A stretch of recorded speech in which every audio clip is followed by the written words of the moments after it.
representation of that type. So if I only use these definition, it is very difficult to understand what is a type and what is an instance. So let us take an example first, and then we will be able to see what actually a type and instance is. So an example of a type is fruits, and the instances of these fruits is, like for example, apple, orange,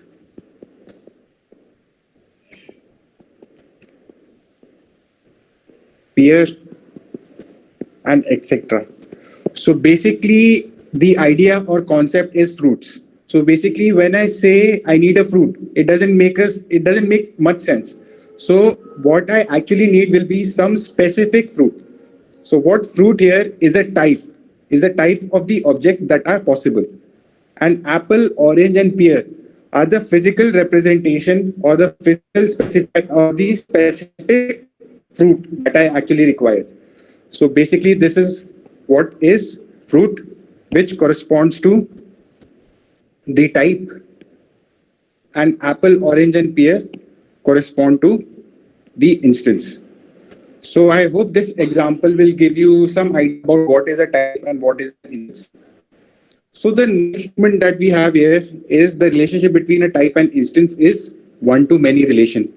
What it means is, even if I have a single type, for example here fruits, I will have many different types of its instances, like many different types of the fruit, which, as I just stated above, were apple, orange, pear, banana. So this is a one-to-many relationship. So as you can see, I have only one term on this side, and I've got many terms on the right-hand side. So this corresponds to one-to-many relationship. So now let's move on to attributes and behavior. So basically, any real life type or any real life object had some attributes in it, right?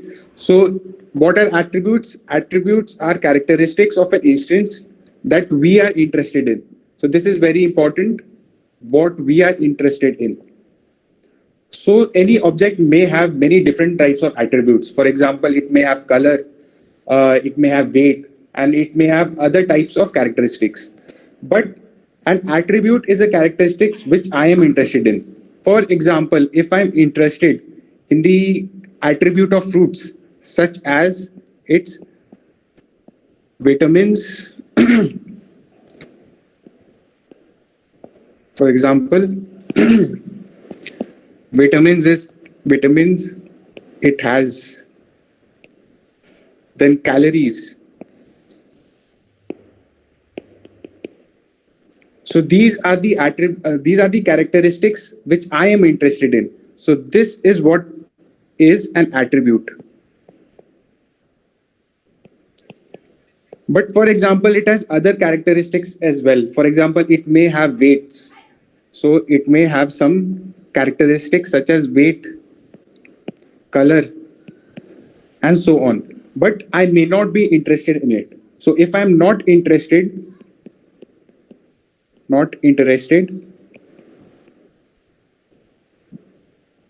then it is not, if I'm not interested, then it is not an attribute. The last thing that we are interested in when we are considering any type is behavior. So behavior is any operation that we assume an instance can perform on itself. So one of the example of a behavior when we are considering fruits is its behavior under environmental conditions and time. For example, what will be its behavior with time if I make the environment humid and I increase the temperature? So what will happen is it will degrade. So this is the behavior of any type or the behavior of the instance of that type. So I hope you were able to understand what is a type and what is an instance. So instance is an idea. A type is an idea, and instance is a physical realization or physical representation of that type. So I hope that is clear. So now let's see how this idea of types and instances come in object-oriented programming. So as you will see in this figure, I have shown a relationship between type, instance, attribute, and behavior, and how it correlates to object-oriented programming. One second.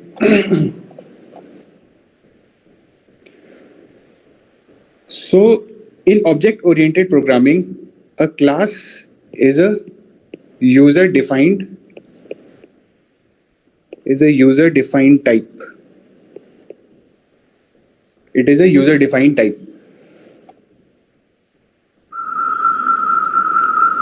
And any instance of this object or any instance of this class is referred to an object. One second. Instance of the class.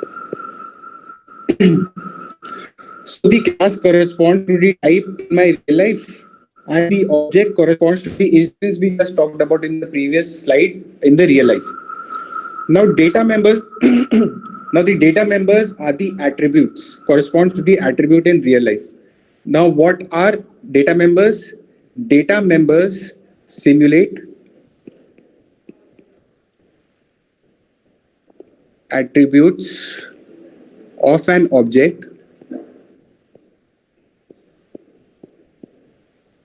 in object-oriented programming.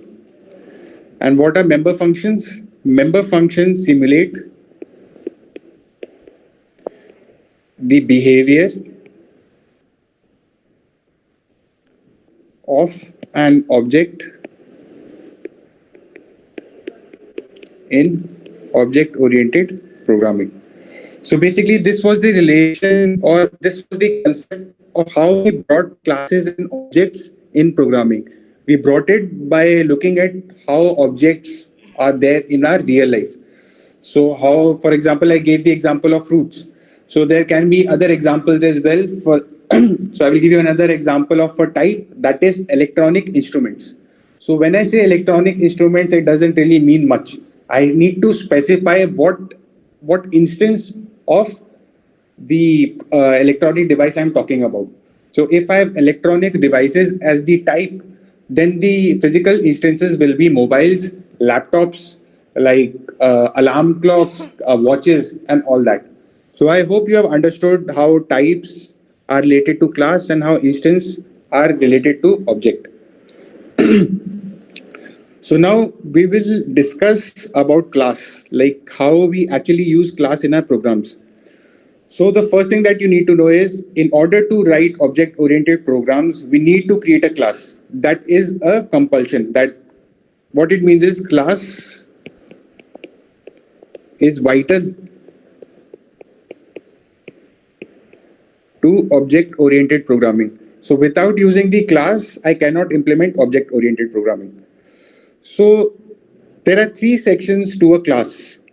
The first part is that is the class definition. So I need to define what are the attributes and behaviors of the class.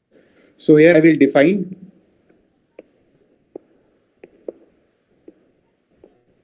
how many and what characteristics will define my class. Will define my class. The second section is the member function definition. So all the behaviors or all the functions that I have actually defined in my class definition, I actually need to define what is the member function going to do. So in this part, what I'm going to do is I'm going to write or declare or not declare. I'm going to write or define what my member functions are going to do. And finally, what I need to do is I need to implement or apply the objects that I have created, and I need to do some operations on that object by using the member functions I have defined. So here I'm going to implement objects and do operations on these objects. Okay, so in short, I have to first define a class. I need to define what is going on inside the functions, and then I need to apply it. So any object-oriented program will have these three sections. So if any of these sections are missing, so it means that your object-oriented program won't run, or it is not an object-oriented programming. So one of the things that you will see in the uh, procedural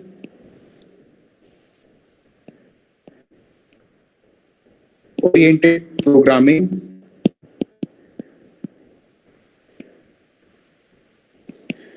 is that it will have only this part, only the application part, which we actually define int in the int main in the int main part of the program.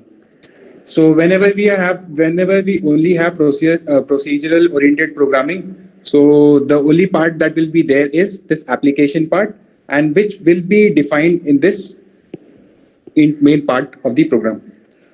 So I hope up to this point everything is clear. If you have any doubt, you can just ask about wherever there is some confusion or doubt. So if everything is clear up to this point, so we'll move on to the first part, that is class definition. We need to understand how do we actually define a class. So whenever I'm defining a class, it consists of three parts. It consists of header, a body, and a semicolon. So a header, as you can see, is here. So what I do here is I write the keyword class, I use the keyword class, and after that I will write the class name. I will write the class name. So the one thing that you have to keep in mind is that the name of the class should be a capital letter. So it is not a compulsion, but it is how usually we write programs. So in order to differentiate between user defined types and the types of variables that are already there in the programming, what we do is we always initialize the class name with a capital letter. So here, use capital letters. So even if you do not use capital letters, it won't be wrong. But this is just a tradition in C++ that whenever we are defining class, we use capital letters. So after that, we need to have a body. So this part, whatever is inside these two curled brackets, is the body of class definition.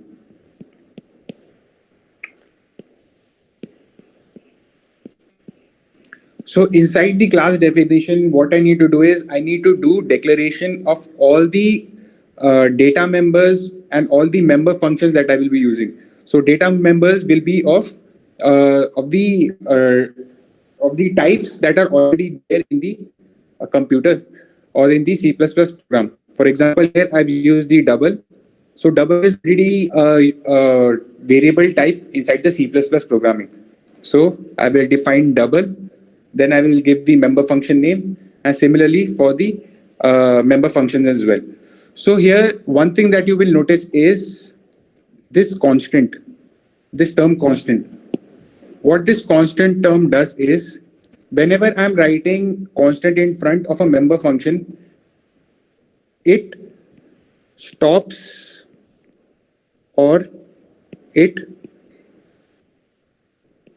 doesn't allow the function to modify a data member. So if I see a constant in front of member function, so it means that this function cannot change the value of this variable or this data member or any other data member. So this constant prevents the function to modify a data member. And finally, we have the semicolon. So this semicolon actually tells the compiler that the class has been defined. So this is necessary. So if you do not do this, there may be some programming error. So semicolon is needed at the end of the class definition. So now there are some rules regarding like declaring data members and member function. There are some rules regarding that. So now let's see what are these rules. So the first thing that you need to remember is, as we have studied previously also, data members simulate the attributes of the objects. So this we have seen previously as well. So just a reminder that that is how we are using the data members to simulate the attributes of the objects. So the other thing that you will notice here, the other point is that data members in a class must not depend on each other. So now, for example, here, the class that I have defined is a circle.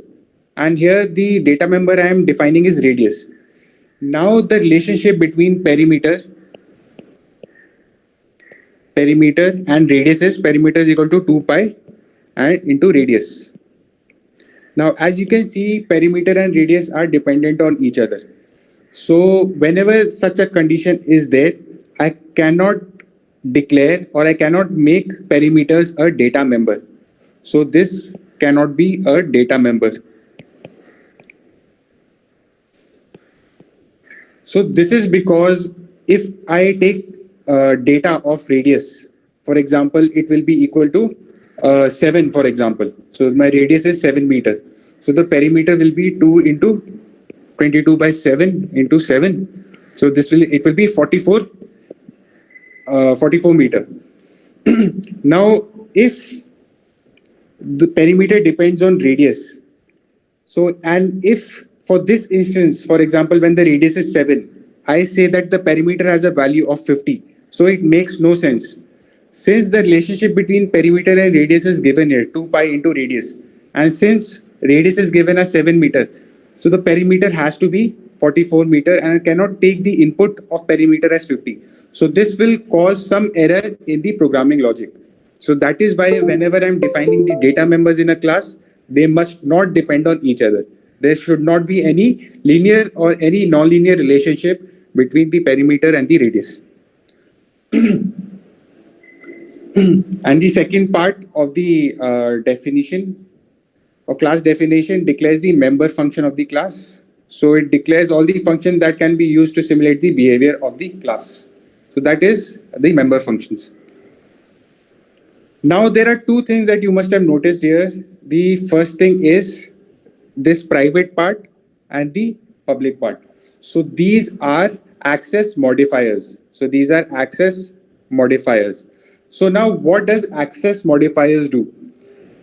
So they determine or control how a class can be accessed. How a class can be accessed. So first thing, what is the default? So default is private. Private is default. So whenever a data member is actually defined as private, whenever they are defined as private, so what can happen is they can be accessed from the same class, but they cannot be accessed. They cannot be accessed from any subclass or accessed from anywhere else. Whenever it is protected, they can be accessed from the same class, they can be accessed from the subclass, but they cannot be accessed from outside the class or the subclass. But whenever it is public, it can be accessed from same class, from subclass, and it can be accessed from outside as well. So we had seen the example of access modifier in the previous lecture when I was showing you the program. So whenever the data member was declared in private, so I had to access that data member only from the functions inside the.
No, no, sir.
Yes, sir.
तो चलो अभी class अभी खत्म करते हैं, मैं slide भेजता हूँ तुम्हें तिलक, तुम शेयर कर देना और बेस्ड ऑन दैट प्रोग्राम लिखना सब, ठीक है? जहां जहां प्रॉब्लम होगा कल मुझे पता चल जाएगा जब मैं देखूंगा, कल या परसों जब भी क्लास होगा, ठीक है? ठीक है सर। चलो ओके, बाय, मिलते हैं बाद में।